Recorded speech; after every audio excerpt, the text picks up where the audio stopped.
You don't want to hear me play. So Tabby has been playing piano since she was 6, first grade. And she's going into 11th grade. So like she's been playing for 10 years. In 2020, February or January, she switched from a piano teacher that was our pastor's wife, and she was good with rhythm and stuff, to an old lady. She's 92. Now she's 96, named Marge Zollner. But what happened in 2020 was COVID. So she did Zoom. This 92 Miss Zollner did Zoom with Tabby for an entire year while she made it through her book 1 of the Suzuki method. And then she switched to Sarah Varashka, who is a protege of Mrs. Zollner. She took Suzuki lessons from Mrs. Zollner her whole growing up years. So Sarah is now her teacher. She was supposed to be here, and she has a migraine, so she was unable to come. So we are actually recording it so she can listen to it later. But Tabby plays. We have a keyboard at our house that she doesn't like to play on, but she goes over to my parents' house and plays a lot, and then she'll play at our house sometimes. So she's been playing a long time. So she's done, like, Tavia and Tikva and Uriah are all in book 1 of the Suzuki method. Zuri is in book 2, halfway through? And then Tabby's in book 4. So there's 11 songs in book 4, but there's a lot more in the other books. But they have to memorize all of them. So everything you're hearing, she's memorized. She's not looking at any music. And that's how the Suzuki method works, where you listen and then you figure out how to play it. So Twinkle, Twinkle, they're listening and playing it. And then about, when they're 8, 9, they start learning notes and doing more stuff with that. But anyway, so she can read music and she can play music. And we've been up at camp for the last 3 weeks. And I was afraid she wasn't going to be able to practice, but she found a keyboard upstairs in the attic and took it into the Stepanik's cabin. And I didn't know this until yesterday. She's been going over there every day and practicing. She's been practicing and then stowing the piano away. So Robin said, yeah, I've been serenaded every single day with Tabby playing the piano. So she has a piano in one corner and Sarah Biddle's harp in the other corner on either side of her dining room table. So, all right, so here is Tabitha.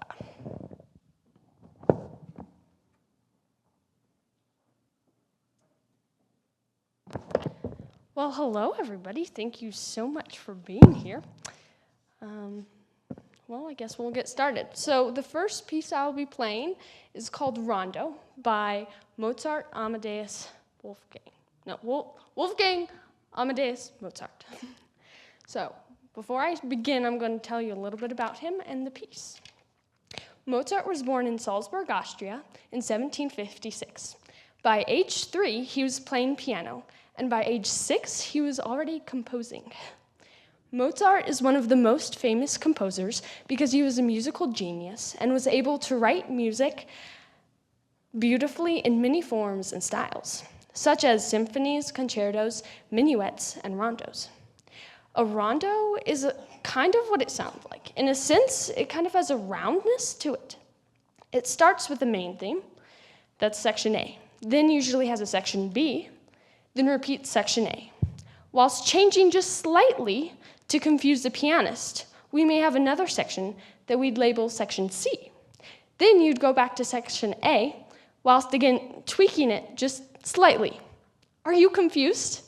Me too. It kind of reminds me of a poem, a little bit. So as I play, please listen for the sections of this piece, and please enjoy it.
The next piece I will be playing is a minuet, also by Wolfgang Amadeus Mozart. A minuet is a kind of dance. It is characterized by a moderate speed. My book literally says tempo di minuetto, which means tempo of a minuet. And they're usually in the 3/4 time marking. The patterns of the piece are different than a rondo. This time the pattern simply goes A, B, A, like a sandwich. The A section is called the minuet. The B section is called the trio, and then usually you'd repeat the A section. In the Baroque classical eras, which together span from 1600 to 1750, minuets are a pretty foundational style of piece. They teach complexity, often having trills, yet beauty and grace, as it is a dance. Okay, so join me as I play Minuet 1 from 25 Progressive Pieces by Wolfgang Amadeus Mozart.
Let's see.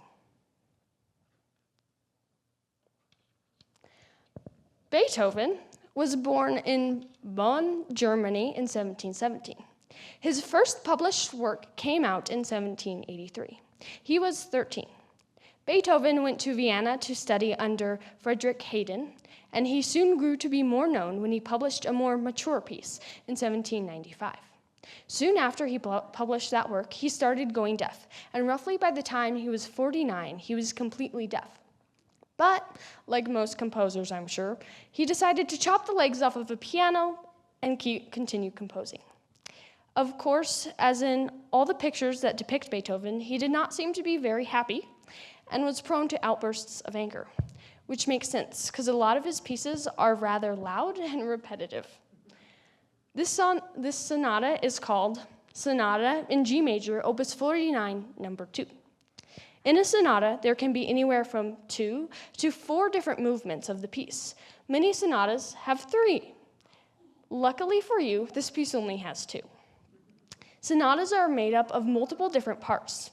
Usually, the first movement is fast, the second one is slow, and the third movement is in between or fast.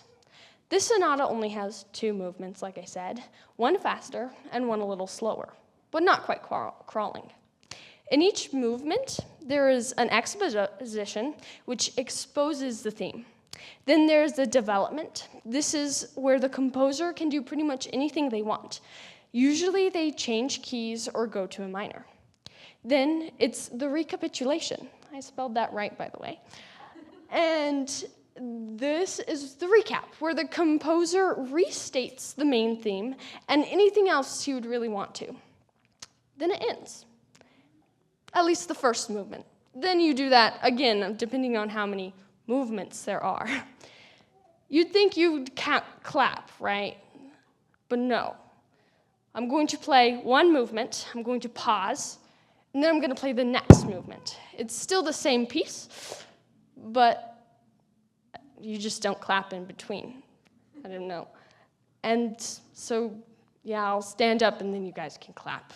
So again, this is Sonata in G major, Opus 49, number 2, by Ludwig van Beethoven.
Okay, the next composer I will tell you about is Alexander Scriabin. He was born in Russia in 1899 to a musical father, which he started studying with at a young age. By age 14, he had already composed many pieces and a collection of music called the Bagatelles. He was known for his interesting tones and dissonance, which he developed throughout his years. He moved to Paris with his parents when he was around 23 to escape the civil war breaking out in Russia. As he grew, the war affected and shaped his music, and then he died in 1977. Bagatelles are usually lighthearted, short pieces with no specific form. They can be whimsical, playful, or sassy. Listen as I play this bagatelle and tell me what emotions you hear. This is Bagatelle Opus 5, number 9, by Alexander Scriabin.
Okay.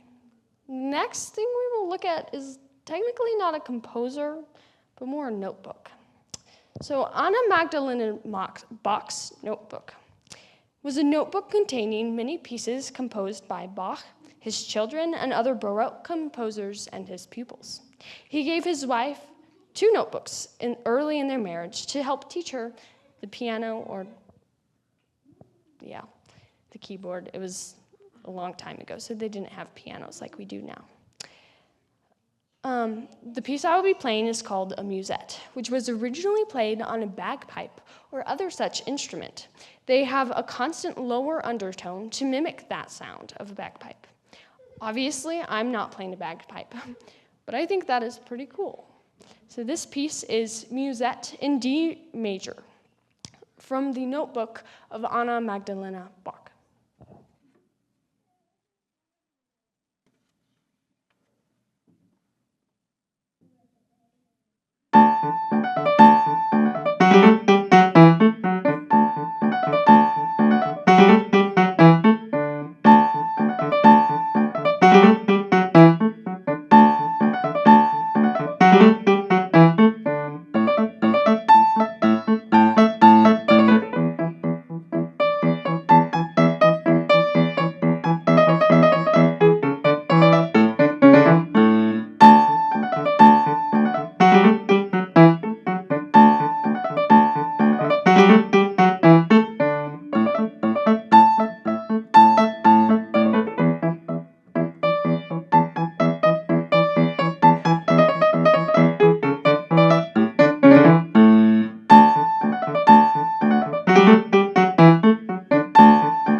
Now we will look at Johann Sebastian Bach. Bach was born on March 31st, 1685, and in 1994 his mother died. His father, Johann Ambrosius Bach, died in 1695. So Bach went to stay with his brother, Johann Christoph Bach. I don't know why there were so many Johanns, but there were like 4 in one family. He went to school and was in the choir, and his brother taught him the organ. Bach, like many other composers, seemed to was blessed with the God-given abilities in music.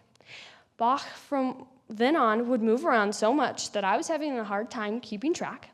But every place he went, he was either an organist, a concert master, or the church's composer for the rest of his life. Johann Sebastian Bach composed over 1,100 pieces in his lifetime. He was a Lutheran, and his most famous quote is, quote, "The aim and final end of all music should be none other than the glory of God and the refreshment of the soul."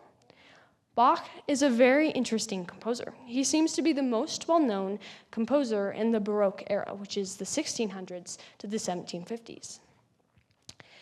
Now, the piece I will be playing that he wrote is called a gavotte. It is a French dance, usually upbeat and lively. In this case, it is more mysterious, though, rather than upbeat or lively. Its time marking is either 4/4 or cut time, which is half of 4/4. It would usually be played in a dance suite, which I will explain after this piece. So I will be playing Gavotte from Suite in G minor by Johann Sebastian Bach.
Well, the next two pieces I will play would, in the Baroque era, be played together. They would play what is called a dance suite, which would have a few pieces that were all written in the same key, in this case it is B flat, that were all different kinds of dances from different cultures. And though originally people would actually dance, after a while it turned into something you'd simply just listen to. So the next two pieces I'm playing are the last two dances in a dance suite. They are the minuets 1 and 2 and the gigue. A minuet is a moderate piece that I've already discussed, so I will spare you the time. But a gigue is a French dance that is very lively and upbeat. It is the conclusion in a dance suite and would bring the music to an exciting and interesting end. Both the minuets and the gigue were dances. What would you imagine the dances look like?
Okay. The next composer we will look at is Johann Friedrich Burgmüller.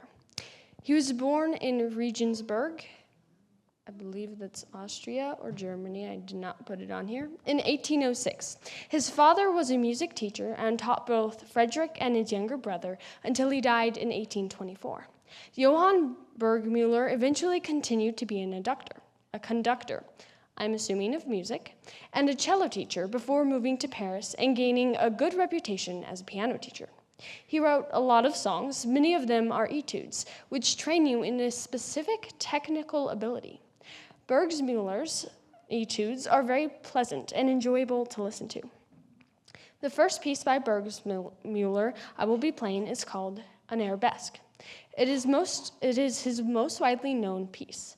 This piece helps to train pianists to have fast and light but expressive sounds, and most importantly, even phrases. I would encourage you to listen and tell me how well I do.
The second and final piece by Friedrich Müller I will be playing tonight, oh my goodness, there's a fly bugging me, is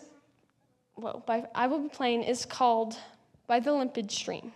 This is probably my favorite piece in the Suzuki book, Level 4.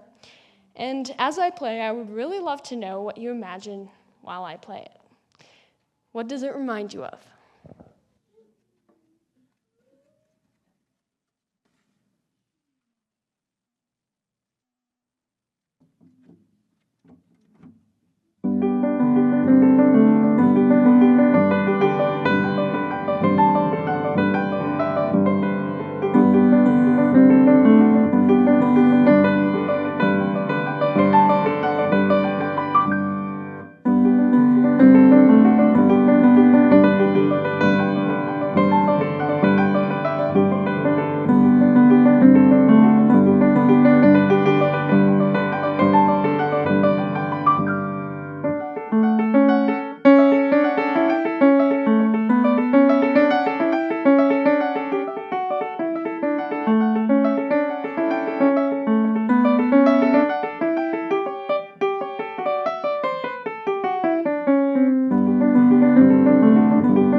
That is the end of all the pieces I've learned this past year and a half. Thank you all so much for coming. We have some food and there's still the fly.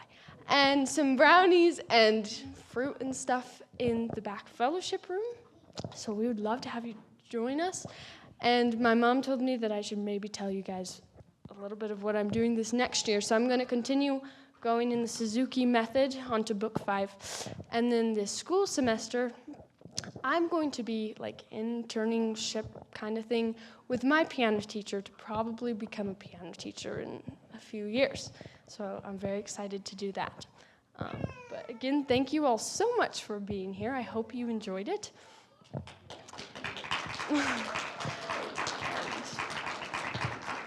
That's all I have, so thank you.